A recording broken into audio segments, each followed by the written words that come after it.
ગામડાના લોકો રોડ પર આવીને આરતી અને સ્વાગત કરવા માટે અમને ઊભા રાખતા રાખતા આવ્યા, એટલે અમે ખૂબ મોડા પહોંચ્યા છીએ.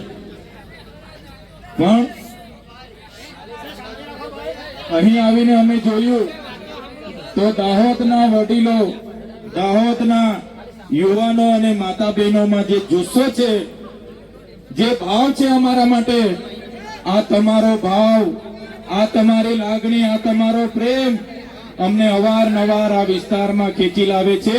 અને આજે અમે આવીને જોયું, વરસાદ છે છતાંય, વ્યવસ્થા નથી છતાંય હજારોની મેદની અહીંયા આવીને ઉપસ્થિત થયેલી છે. બધાને મેં બે હાથ જોડીને નમન કરું છું, વંદન કરું છું. દાહોદની પ્રજા એટલે આખા રાજ્યમાં, આખા દેશમાં દાહોદનું નામ આવે એટલે જે ઇમારતો છે, એ ચાહે વિધાનસભાની ઇમારત હોય, એ ચાહે સચિવાલયની ઇમારત હોય, એ ચાહે હાઈકોર્ટની ઇમારત હોય, જે પણ ઇમારતો, જે પણ ભવનો, જે પણ આવાસો, જે પણ આજે વિકાસના નામે ગુજરાતમાં બન્યા છે, એના પાયામાં દાહોદના લોકોનો પરસેવો છે. અને એ દાહોદના લોકોને મારે સંબોધન કરવાનું છે. ત્યારે મને આનંદ થાય છે કે એ દાહોદની પ્રજાની વચ્ચે શું, જેમની આજે સંઘર્ષની વાતો થાય છે, સાહસની વાતો થાય છે અને દાહોદની પ્રજાની મહેનતની વાતો થાય છે, ત્યારે આ ગુજરાતના વિકાસમાં પાયામાં દાહોદની પ્રજાનો પરસેવો છે.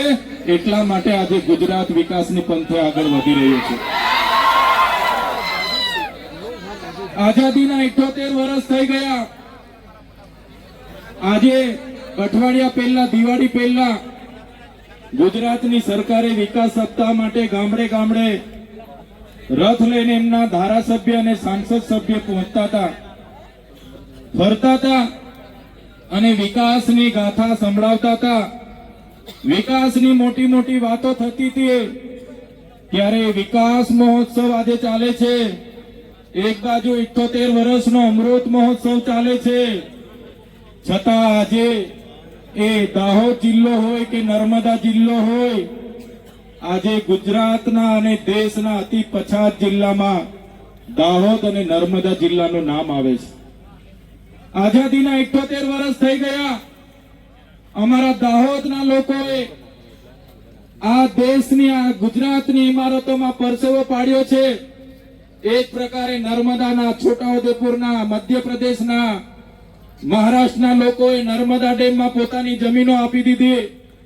આ વિસ્તારમાં નવા પ્રોજેક્ટો આવે એટલે જમીનો લઈ લેવામાં આવે. કોરિડોરના નામે, સ્ટેચ્યુના નામે, જીએમડીસીના નામે, જીઆઈડીસીના નામે, વિકાસના નામે જ્યારે પણ આ વિસ્તારમાં પ્રોજેક્ટો આવે છે, ત્યારે મારા આદિવાસી ખેડૂતોની જમીનો સહમતિ વગર લઈ લેવામાં આવે છે.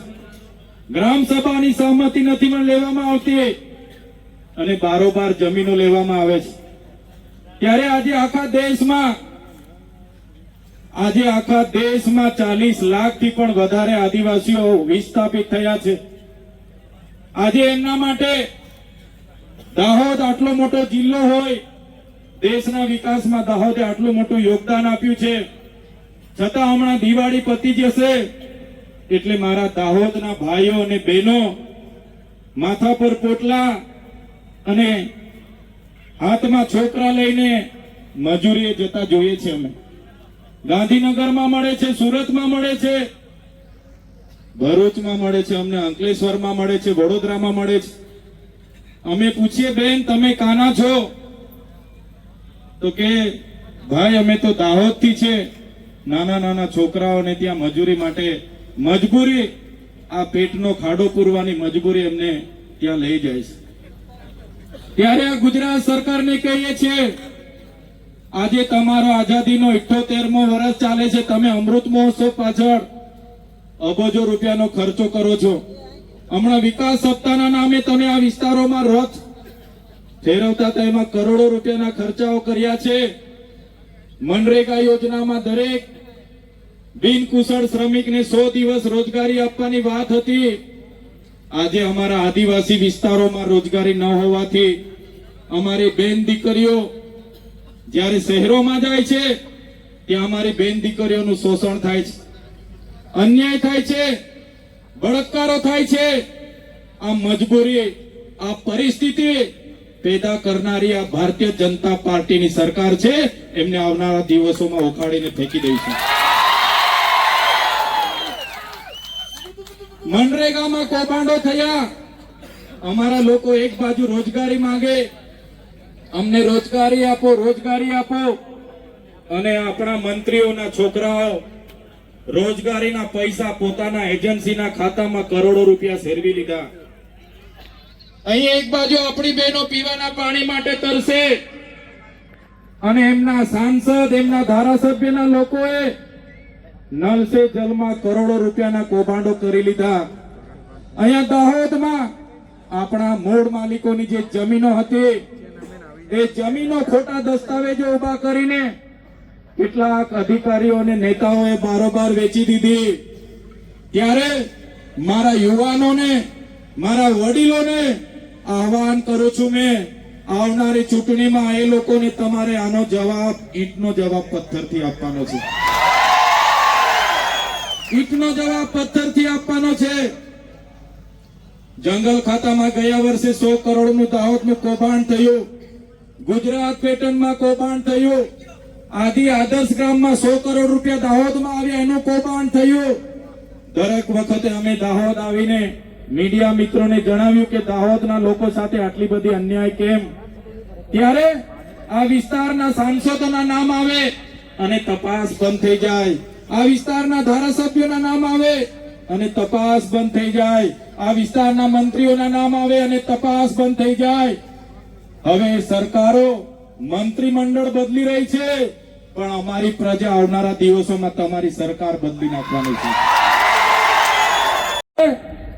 તમે જોયું હશે મનરેગાનું કૌભાંડ આપણે બહાર પાડ્યું.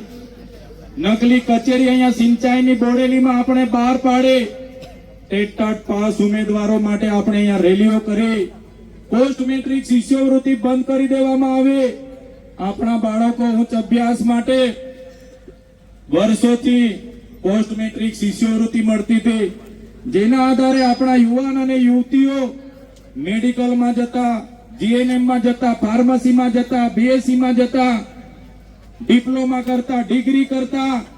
અને આ સરકારે 28/10/2024 ના રોજે શિષ્યવૃત્તિ બંધ કરી. 5000 વિદ્યાર્થીઓને લઈને અમે વિધાનસભાનો ઘેરાવો કર્યો.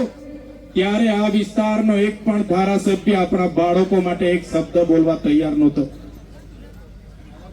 અને વિધાનસભાના ઘેરાવા પછી બિરસા મુંડા ભવનનો ઘેરાવો કર્યો. વિધાનસભામાં સરકાર સામે મારે લડાઈ થઈ. ગૃહમાં મને એક દિવસ માટે સસ્પેન્ડ કરવો પડ્યો. એમણે મને સસ્પેન્ડ કર્યો, પણ અમે વિદ્યાર્થીઓનો મોરચો લઈને જે પ્રકારે વિધાનસભામાં પહોંચ્યા, આ સરકારને નમતું જોખવું પડ્યું અને શિષ્યવૃત્તિ ફરી ચાલુ કરવી પડી.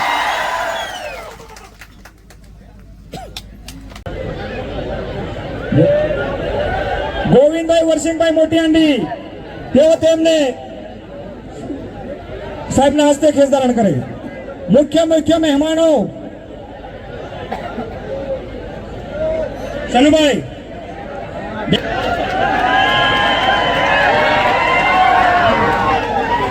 ભારતીય જનતા પાર્ટીમાં પૂર્વ તાપન શ્રી રાજેન્દ્રભાઈ કાળુભાઈ બારિયા તેઓ પણ સાહેબના હસ્તે ખેસ ધારણ કરે.